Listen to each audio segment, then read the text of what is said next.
Pandy, un panda rêveur et aventureux, se trouve ennuyé par la routine de la forêt de bambou. Un jour, en explorant un coin inconnu, il tombe sur Hippolyte, un hippopotame pygmée qui a besoin d'aide. Après avoir sauvé Hippolyte d'un piège naturel, ils découvrent ensemble l'existence du cristal de la lune, une pierre légendaire. Hippolyte explique qu'il cherche ce cristal, doté de pouvoirs magiques, pour résoudre une grande crise dans son monde. Ensemble, ils décident de se lancer dans une quête à travers des territoires inconnus. La routine de Pandy, l'histoire commence dans la forêt de bambou, un endroit paisible où Pandy vit depuis toujours. Il adore se promener sous les grands bambous, jouer avec les feuilles qui tombent et écouter les murmures du vent. Pourquoi cette forêt est-elle toujours la même? Pourquoi les jours se ressemblent autant, pense Pandy, un brin mélancolique. Ce matin-là, après un petit déjeuner à base de bambous frais, Pandy se rend au bord d'une rivière qu'il n'a jamais explorée. Là, il aperçoit des traces de pas inhabituelles.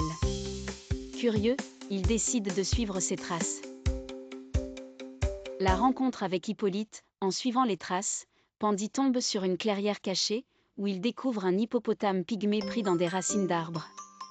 Le pauvre Hippolyte tente de se libérer, mais il est coincé, paniqué.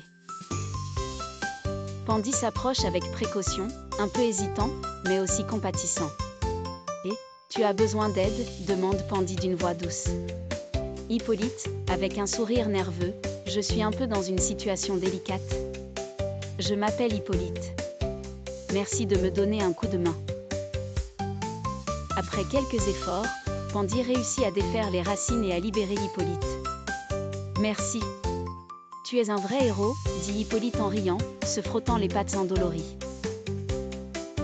L'origine du cristal de la lune, après avoir été sauvé, Hippolyte raconte son histoire à Pandy. Il explique qu'il vient d'un lointain marais où une grande catastrophe menace de tout détruire. Selon une ancienne légende, seul le cristal de la lune, caché dans les montagnes de l'Ouest, peut ramener l'équilibre et sauver leur monde.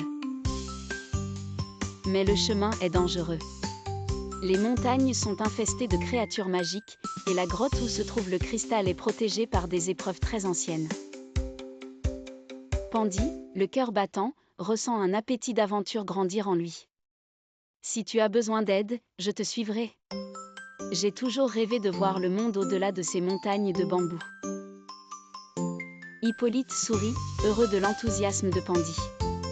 Ensemble, nous pourrons accomplir cette quête. Nous devons partir immédiatement.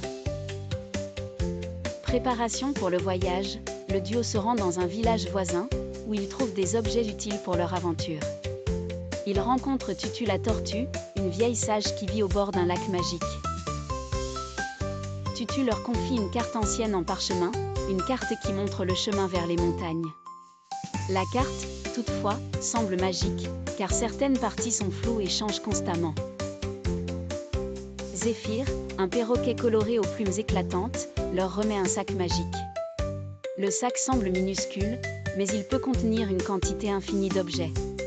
Ce sac est utile pour les aventures imprévues. Il contient de tout, mais souvenez-vous, il ne peut contenir que des objets essentiels.